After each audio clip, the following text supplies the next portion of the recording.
నమస్కారం ఎస్బీఐట్ న్యూస్కి స్వాగతం. వికారాబాద్ జిల్లా తాండూరు మండలంలో పేకాట రాయుళ్ల అరెస్టు.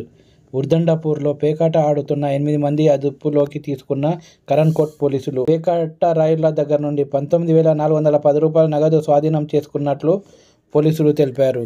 కేసు నమోదు చేసుకుని దర్యాప్తు చేస్తున్నట్లు తెలిపారు.